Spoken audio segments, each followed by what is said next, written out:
Hello welcome back. आज हम लोग पढ़ेंगे क्लास 9 की एक poem a legend of the Northland. A legend of the Northland एक बहुत अच्छी पोइम है। इसमें जो है इस कविता में एक सेंट और एक ओल्ड लेडी की एक छोटी सी स्टोरी बताई गई है कि कैसे एक ओल्ड लेडी जो है सेंट पीटर को गुस्सा कर देते हैं। तो हम लोग इस पोएम को लाइन टू लाइन हम लोग स्टडी करेंगे और इसका मीनिंग हम लोग समझेंगे हिंदी में। तो चलिए, a legend of the Northland. ठीक है, अब देख पा रहे हैं, this poem narrates the legend of an old lady who angered Saint Peter because of her greed. Actually एक सेंट पीटर हैं जिसको आप सेंट बोलते हैं, सेंट पीटर।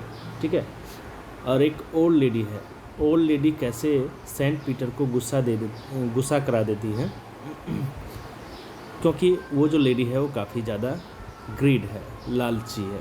ठीक है, तो ये पूरी हम लोग पढ़ेंगे पूरे पोएम में कि किस तरह से वो ओल्ड लेडी जो है सो सेंट पीटर को गुस्सा दिला देते हैं। तो चलिए हम लोग लाइन टू लाइन पोएम का स्टडी करते हैं।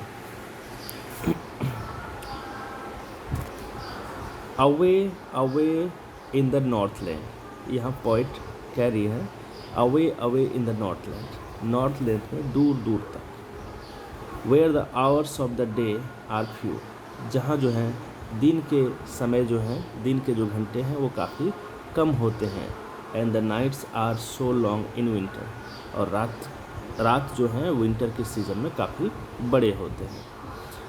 That they can not sleep them through, ताकि और इसके वजह से जो है वे पूरी रात सो नहीं सकते हैं।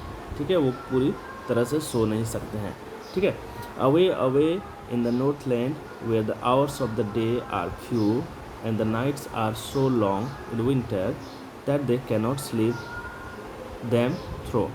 तो नॉर्थलैंड में क्या होता है कि दिन जो होते हैं काफ़ी छोटे होते हैं और रात जो होते हैं बड़े होते हैं, इस कारण से पूरी तरह से सो नहीं पाते विंटर के सीज़न। चलिए हम लोग नेक्स्ट स्टांजा को देखते हैं। Yes, where they harness the swift reindeer, और वहाँ जो लोग रहते हैं वो क्या करते हैं, स्विफ्ट रेंडियर जो है, रेंडियर एक तरह के हरिन होते हैं, जानवर होते हैं रेंडियर। तो उसे क्या करते हैं, उसे हार्नेस करते हैं, उसे खेती करते हैं, उसे तरह तरह का लाभ उठाते हैं। ठीक है, वहाँ जो जानवर रेंडियर हैं उससे टू द लेज भी। और जैसे होता है ना कि जो बर्फ़ में गाड़ियाँ चलती हैं और इस जानवर को आगे लगा दिया जाता है, गाड़ी से लगा दिया जाता है और इससे सामान वामान ढोने का भी काम किया जाता है। तो नॉर्थलैंड की बात हो रही है, तो रेंडियर काफ़ी फेमस है वहाँ, और वहाँ रेंडियर से काफ़ी ज़्यादा लाभ उठाया जाता है, हार्नेस किया जाता है और स्लेज भी किया जाता है। When it snows, और जब बर्फ़बारी होती है, जब बर्फ़ गिरती है तो क्या होता है, and the children look like bears cub, और वहाँ जो बच्चे होते हैं वो बिल्कुल भालू के बच्चे जैसे लगते हैं, क्यों, किस तरह लगते हैं, इन देयर फनी फरी क्लॉथ, वहाँ के कपड़े काफ़ी अलग होते हैं, तो फनी फरी क्लॉथ वो पहनते हैं और उन कपड़ों में वो जो बच्चे होते हैं वो बिल्कुल भालू के बच्चे जैसे लगते हैं। चलिए, यस, यहाँ पे मैं डिस्कस कर दूँ, इसको समझा दूँ। बियर्स कप यहाँ देखिए, ह्यूमन यानी चिल्ड्रन को बियर कप से तुलना की गई है, यानी भालू के बच्चे से तुलना की गई है। तो यहाँ जो फिगर ऑफ स्पीच यूज हुआ है वो simile figure of speech use हुआ है, SIMILE। ठीक है, ये पोएटिक डिवाइस है सिमिली, जहाँ कंपैरिजन किया जाता है, तुलना किया जाता है। ठीक है, तो चलिए हम लोग नेक्स्ट पार्ट को देखेंगे। इस तरह से कुछ आएगा तो मैं आपको बताऊंगा। चलिए, फिर क्या होता है, they tell them a curious story. अब जो है सो वहाँ बच्चों को सभी को कहानी एक सुनाई जाती है, एक कहानी बताई जाती है, काफ़ी क्यूरियस स्टोरी बताई जाती है। I don't believe it's true, लेकिन पॉइंट यहाँ कहती हैं कि मुझे नहीं विश्वास होता है कि ये कहानी जो है सही होगी। And yet you may learn a lesson, लेकिन उस कहानी से कुछ सीखा जा सकता है। जो कहानी बताई जा रही है उस कहानी से कुछ सीखा जा सकता है। If I tell the tale to you, लेकिन मैं इस कहानी को आप तक पहुँचाऊँ या आपको बताऊँ तो इससे कुछ सीखा जा सकता है जो इसमें इस स्टोरी में बताया गया है। ठीक है, तो चलिए हम लोग अगला स्टांजा को देखते हैं। Once when the good Saint Peter, एक बार क्या होता है कि एक अच्छे सेंट पीटर, जो सेंट होते हैं वो लिव्ड इन द वर्ल्ड, बहुत अच्छे वो सेंट पीटर रहा करते थे। And walk about it preaching just as he did you know. और सेंट पीटर यानी सेंट क्या करते हैं, वो प्रीच करते हैं। फिर प्रीच का मतलब होता है उपदेश देना, लोगों को उपदेश देना, जीने का उपदेश तरह तरह के होते हैं। तो सेंट पीटर दुनिया में उपदेश देते हुए, एंड वॉक अबाउट इट, पूरी दुनिया में घूमते हैं, प्रीचिंग उपदेश देते हुए, just as he did you know, जैसे कि आप और हम लोग जानते हैं कि सेंट जो हैं वो क्या करते हैं, उपदेश देते हैं। ठीक है, तो चलिए आगे हम लोग देखते हैं। Yes, he came to the door of a cottage. अब उपदेश देते देते वो सेंट जो है एक कॉटेज के पास आ जाता है। कॉटेज का मतलब होता है झोपड़ी। ठीक है, इन ट्रैवलिंग राउंड द अर्थ, अब पूरी दुनिया का चक्कर लगाते हुए, धरती का चक्कर लगाते हुए उस कॉटेज के पास आ जाता है, झोपड़ी के पास आ जाता है। Where a little woman was making cakes, जहाँ पे एक छोटी सी औरत जो है वो क्या कर रही थी, केक बना रही थी and baking them on the hearth. और उस केक को क्या कर रहे थे, हर्ट पे, हर्ट का मतलब होता है जैसे भट्टी उट्टी नहीं होता है, भट्टी में उसे बेकिंग कर रहे थे।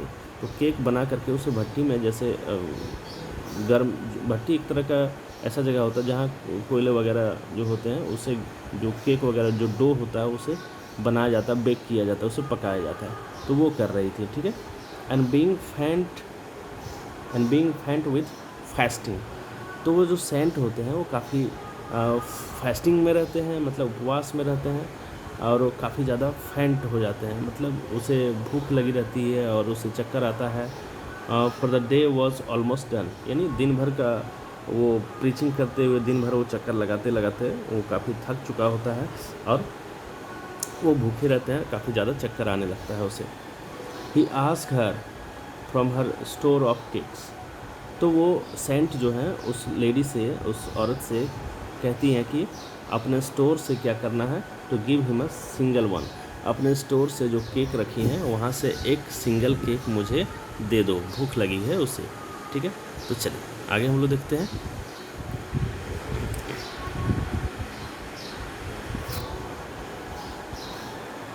सो he made a very little cake, और उसके बाद उसकी बात को सुन करके वो जो लेडी हैं वो एक छोटा सा केक बनाती है, बट एज इट बेकिंग ले, और उसे बेकिंग ले यानी उसी हट पे, उसी भट्टी में उसको पका रही होती है।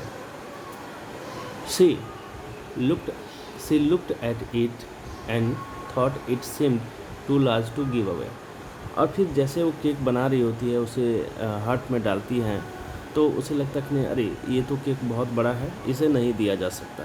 यानी देखिए यहाँ पे लेडी में लालच जो है वो साफ साफ दिखाई पड़ रहा है। उसके पास तो काफ़ी केक हैं, लेकिन केक बना करके वो कह रही है कि ये तो बहुत बड़ा है, इसे नहीं दिया जा सकता।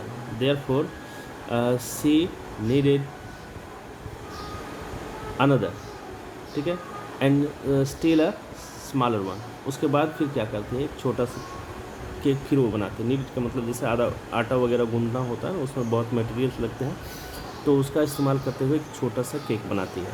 But it looked when she turn it over as large as the first had done, और फिर जैसे वो पकाती हैं, उसको इधर उधर पलटाती हैं उसी भट्टी में, तो फिर वह केक उसे लगता है कि वह तो उतना ही बड़ा है जितना बड़ा पहले मैं बना रही थी। ठीक है, तो ये भी केक उसके लिए लगा कि ये बहुत बड़ा है। देन शी टूक अ टीनी स्कार्प ऑफ डो, उसके बाद वो क्या करते हैं, बिल्कुल छोटा सा डो जो होता है आटा गूंदा हुआ, उसका एक छोटा सा टुकड़ा लेती है, रोल्ड इट फ्लैट, और उसे काफ़ी ज़्यादा जो है सो रोल करती है, उसको चिकना कर देती है, काफ़ी ज़्यादा फ्लैट यानी पतला कर देती है। ठीक है, यहाँ पे देखें रोल जो आया है, यह पोएटिक डिवाइस रिपीटेशन यूज हुआ है, जो वर्ड जो है रिपीट होते हैं पोएम में, वो पोएटिक डिवाइस रिपीटेशन के अंतर्गत आता है। ठीक है, यहाँ रोल्ड जो हुआ है ये। And baked it thin as a wafer जैसे आप बहुत पतला बना देता है, जैसे आप पापड़ यूज़ करते हैं उस तरह से उस डो को काफ़ी ज़्यादा पतला बना देता है। But she couldn't part with that, लेकिन उसे भी वो नहीं देती हैं उस सेंट को। सेंट तो काफ़ी भूखा है। फिर क्या होता है, for she said my cakes that seem too small when I eat of them myself. अब वो कहते हैं कि अरे भाई, जब मैं अपना केक खाती हूँ तो मुझे सारे केक तो छोटे छोटे लगते हैं, लेकिन अब क्या हुआ है, yet and are yet too large to give away. लेकिन लग रहा है उसे कि सभी केक उसके लिए बहुत बड़ा है, जब वो किसी को दे रही हैं, उस सेंट को दे रही हैं, तो उसे लग रहा है कि केक बहुत बड़ा है। So she put them on the shelf. ठीक है, तो उसे रख दिया जाता है। ठीक है, देन गुड सेंट पीटर ग्रू एंग्री। उसके बाद क्या होता है कि जो सेंट पीटर वो काफ़ी ज़्यादा गुस्से में आ जाते हैं। ठीक है, वो गुस्सा हो जाते हैं। For he was hungry and फेंट, क्योंकि वो काफ़ी भूखे हैं और फेंट हैं, वो काफ़ी हाँफ रहे हैं और उसे चक्कर आ रहा है। And surely such a woman was enough to provoke a saint. और वो जो औरत है उस सेंट को काफ़ी ज़्यादा गुस्सा दे रही हैं, इनफ टू प्रोवोक, यानी वो मांग रहे हैं सेंट, लेकिन ये नहीं दे रही हैं, इसे काफ़ी ज़्यादा गुस्सा उसे आ रहा है। ठीक है, and he said you are far too selfish. और सेंट जो है काफ़ी गुस्से में कहते हैं कि तुम काफ़ी सेल्फिश हो। To dwell in a human form, तुम मानव जाति के रूप में काफ़ी ज़्यादा सेल्फिश हो। To have both food and shelter, तुम्हें तो फूड भी है यानी खाने का सामान भी है, शेल्टर भी है, रहने का घर भी है, and fire to keep you warm, और तुम्हारे पास आग भी है अपने आप को गर्म रखने का, अपने घर को गर्म रखने का। लेकिन ह्यूमन फॉर्म में तुम एक सेल्फिश हो। ठीक है, काफ़ी ज़्यादा यहाँ गुस्से में आ जाते हैं सेंट पीटर। अब क्या होता है सो देखिए, अब देखिए क्या होता है। Now you shall build as the birds do. अब जो है गुस्से में वो सेंट हैं, वो उसे श्राप दे देते हैं। क्या कहते हैं कि you shall build as the birds do, तुम एक चिड़िया की तरह बन जाओगे जैसे चिड़िया करती है। And shall get your scanty food.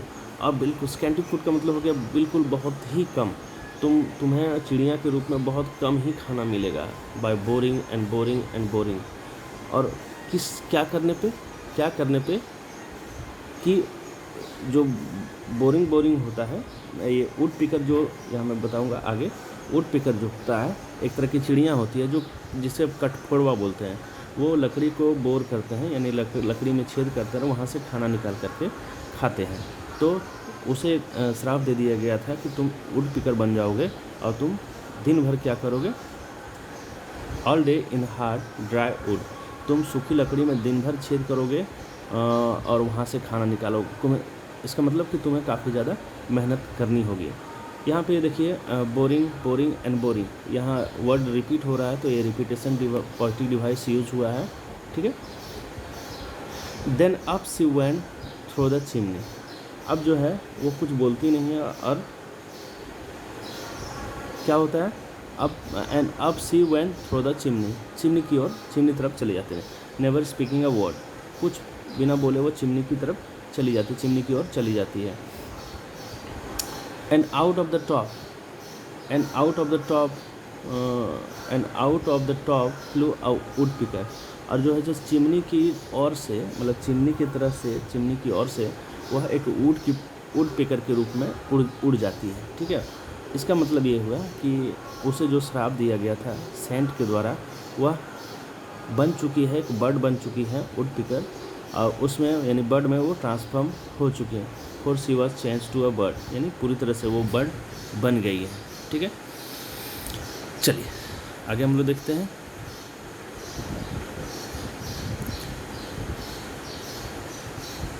अब देखिए यहाँ एक बर्ड जो है ये किससे किया गया था, ये वो जो औरत हैं वो जिसे वुड पिकर जो है ह्यूमन क्वालिटी, वो जो ओल्ड लेडी है वो ट्रांसफॉर्म हो गई थी वुड पिकर में। चलिए बहुत अच्छे, हम लोग आगे देखते हैं इसमें और कौन सी बात बताई गई है। Yes, she had a scarlet cap on her head and that was left the same. ठीक है, अब जो है वो बर्ड का डिस्क्रिप्शन यहाँ बताया जा रहा है कि वुड पिकर को आप देखेंगे तो उसके सर पे एक कैप जैसा नज़र आएगा आपको, ठीक है, जैसे चिड़िया में होती हैं। But all the rest of her clothes were burn black as कोयल इन द फ्लैम। और उसके सभी यानी उसका पूरा बॉडी, उस चिड़िया के पूरा बॉडी जो है इतना काला और इतना काला जैसे जला हुआ कोयला होता है फ्लैम में, आग में, तो उस तरह से वो काला हो गया उसका पूरा बॉडी। उसके शरीर पे जो है वो कालापन आ गया और उसके जो सर हैं उसके ऊपर एक स्कारलेट कैप आ गया। ठीक है, तो चिड़िया जैसे वुड पिकर को आप देखेंगे तो आपको बातें समझ में आ जाएंगी। ठीक है, and every country school boy has seen her in the wood. और सभी जगहों पे, सभी देशों में, सब जगह स्कूल के बच्चे जो हैं, स्कूल बॉय जो हैं, वो क्या करते हैं, वुड पिकर को देखते हैं। ठीक है, कहाँ पे, वुड में, कहाँ पे, लकड़ी में, कि वो होल करते रहते हैं, उसमें बोर करते रहते हैं। ठीक है, चलिए, where she lives in the trees till this every day boring and boring for food. और तब से अब तक जो है सभी कोई देखते हैं जंगलों में, लकड़ी में उस वुड पिकर को, और वो क्या करते रहते हैं, बोरिंग। ठीक है, फॉर फूड, यानी खाने की तलाश में वो लकड़ियों को छेद करते रहते हैं, कठफोड़वा जैसे बोलते हैं। ठीक है, तो ये आपको पोएम कैसा लगा आप ज़रूर से ज़रूर बताना। फॉवी कैरी के द्वारा ये कविता लिखी गई, बहुत ही शानदार कविता, जिसका मैंने आपको लाइन टू लाइन विश्लेषण बताया, हिंदी में बताया। और चैनल पे आप नए हैं तो चैनल को ज़रूर से ज़रूर सब्सक्राइब कर लें। So thanks for watching, wait for the next video.